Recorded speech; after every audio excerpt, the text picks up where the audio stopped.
Hi, my name is Nick Kundra of Partender.com. That's P as in Paul, A-R-T-E-N-D-E-R.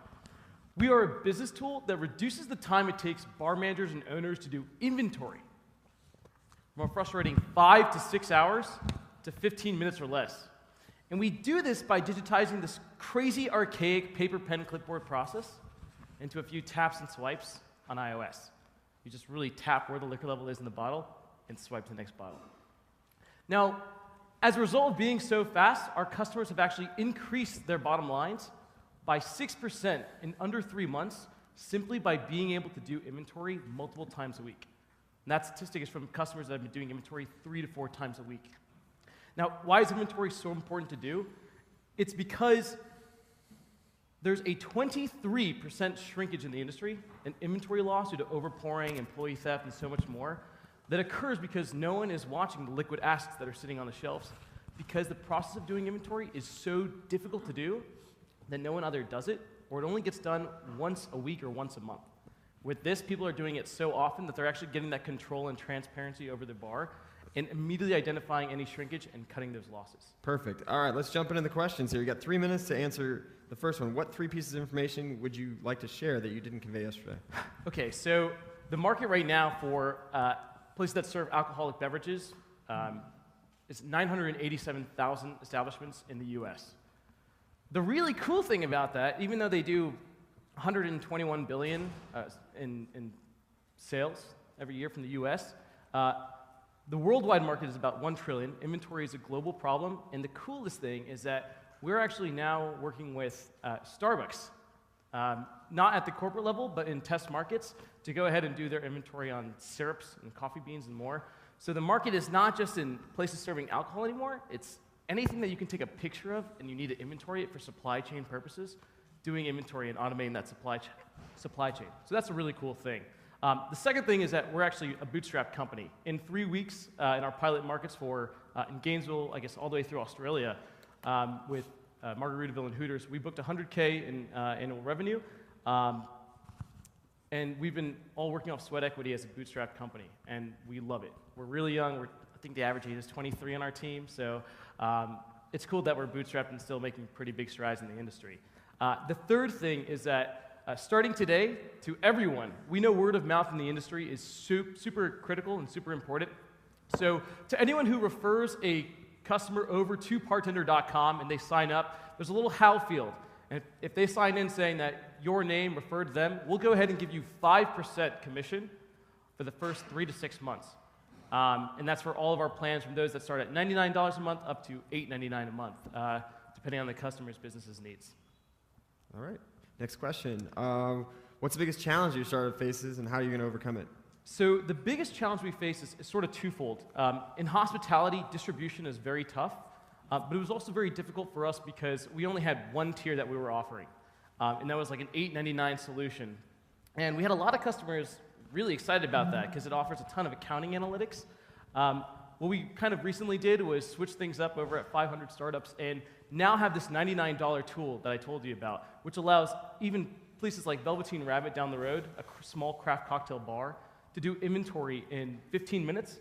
And they don't need all the extra accounting things that a Margaritaville might need, so they can pay $99 a month and still get a ton more transparency over their bar without having to pay the remaining amounts. So that's really cool because it allows us to distribute even more.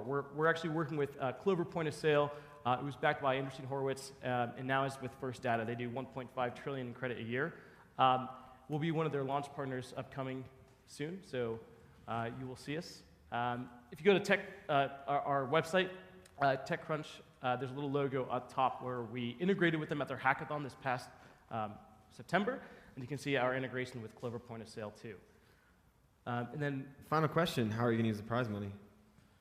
So because we're a bootstrap company, part of those, if we were to win, it would go back to the members on our team as little stipends. But also, we actually love Vegas. And that might have sounded funny. I don't know what all you guys that laughed were thinking about. But we actually want to go ahead and start an office here because we want to go to the trade shows like Nightclub and Bar Magazine that are headquartered here. Hospitality is amazing in this industry, and it's all focused in Vegas. Like, the few guys that I talked to outside, they were also in the same category yesterday. Brilliant. Like, only in Vegas can you really get that sort of B2B hospitality mix. And we'd like to go ahead and kind of invest in our own company to headquarter here in Vegas and go to these trade shows and directly reach the financial decision makers of bars and restaurants. All right, great. Let's ask some questions. Judges, let's go the other direction. Andy White first. Put you on the hot seat. I was all ready to have time to think. I know. I got you. Caught you. So what's your distribution like now, and what's a really active customer look like for you? So our average customer is paying us about $745 a month, but we limited our pilot program. It was really just going to be a beta for free, and last moment I was kind of like, I think we're delivering enough value, let's see if we can charge for it. So we limited that to about 14 customers. That was over the summer, and now we're pulling people off our wait list. We have about 700 entities. Some of them are kind of independent bars, some of them are big chains. So we're now reaching out to them, opening them up to the pilot, and soon we'll be going public and live. Door-to-door has been really solid for us. I think in the hospitality industry, there's a high touch rate, but we've been finding that web demos or phone calls in just 5 minutes are pretty successful. And we have a lot more people that are kind of biting at the $99 and $399 tiers simply because they just want to be able to do inventory. And they know they need to, so now we enable them to do so. But also there are folks like Premier Beverage and Southern Wine that have gotten in touch with them with us, which is pretty cool. They are the distributors of liquor in the industry. And there's a ton of data that we can provide to them, notifying them of, hey, your customer A, B, and C, they're 30% away from running out of Grey Goose or Belvedere or whatever it might be. So the data play is really interesting to them, and we've been talking to some folks in the industry. All right, next question. Who's got the next one? Scaling is always a problem, and if you have to go door to door or call, it takes forever. So how do you think you're going to be able to scale going forward? So kind of I was hinting at just now, the data for the distributors is really important. Even Bacardi reached out to us simply because they pay exorbitant amounts of money to figure out exactly who's buying what at what bars. To give you an example, I won't name any names here, but there are some folks that actually end up piloting their liquors at certain markets, right? And it's a 3-tier system. So the supplier tells the distributor, hey, you want our business, make sure you meet quota. And you have to have all of your companies, all of your bars and restaurants pay a certain amount of dollars for our product. So they go to these independent bars down the street and they say, hey, we'll sell you X. And they say, hey, we really don't want X. And they'll say, all right, we'll give you Crown Royale because we'll give it to you like $3 off or something because we know that sells. And they go ahead and meet quota in that sort of way. And what actually happens is that contractually, these guys are supposed to have those bottles on their shelves for about a week. And right after that week is done, it goes straight under like the cupboard, and no one touches it. But the distributor tells the supplier, hey, we met quota. We're killing it. And then the supplier says, wow, that's awesome.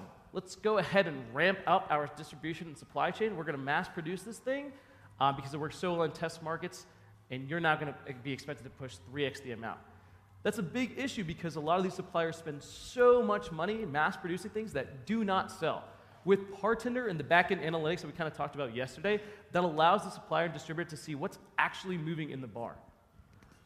So they call that sell-through. Stuffing the channel is when they're stuffing the channel with product that's not selling, and then sell-through is the other side of that, which I think is what you're getting at. Yeah. Well, we also have big chains that I've talked about yesterday. I didn't get to talk about today, but a lot of them have reached out to us too because they tend to have more focus on the accounting side of things. So they're really interested in beverage cost and optimized par levels and things that we offer at our tiers. I guess this is kind of building on what these guys are saying. I'm a little nervous about the small and medium-sized, bars, and what you showed looked pretty simple, but having had a startup that worked with SMBs, they are just really difficult in terms of the training and what, their adoption. And so how are you looking at that? I mean, I know if you look at OpenTable, especially in hospitality, they just send someone there, set up the terminals. You can't just give this stuff to them. So. Yeah, it's a really great question, especially in hospitality when there's typically been a really high touch, like Micros or someone would, you'd spend $45,000 to buy that and experience local reps everywhere. What we actually did was we made our UI so simple. We're obsessed with design and usability. And we found that after about the first day or two of use, the level of support tickets really just kind of vanishes. Because we also introduced tutorial videos online. So we send them to a YouTube playlist. They look at it. It takes about 10 minutes to do. They can share it with everyone. And at the end of the day, the folks doing inventory are really just tapping and swiping. It's based off the iPod playlist that's native to the iOS platform. So it's been pretty simple on that end. Most of our support tickets kind of came from, hey, we want to see a few more accounting things. And this week we're launching those features out to them, so I guess publicly. So we're excited with that. I think word of mouth, though, has done the most for us. If we look at our wait list, we see that those that did sign up have been referred by others that were using us, and it kind of just spreads. The hospitality industry is very tight like that, and it's nice that our onboarding process is pretty seamless because we've automated it with video tutorials.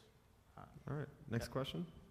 Yeah, so the question is around defensibility. So is there any sort of network effect or something, or what happens when the next guy comes along and puts this feature into a larger solution?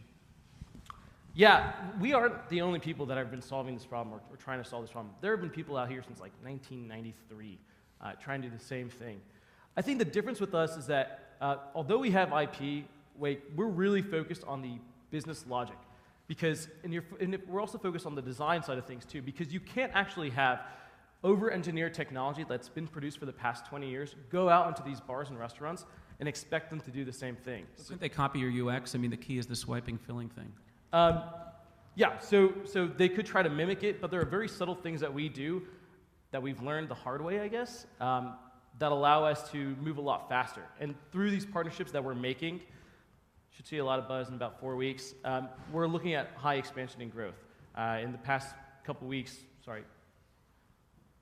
months, I guess we've really been talking to those folks that can allow us to go a lot faster, create that switching cost, and be the first to the market. All right, let's hear it for Partender. Thank you, appreciate it.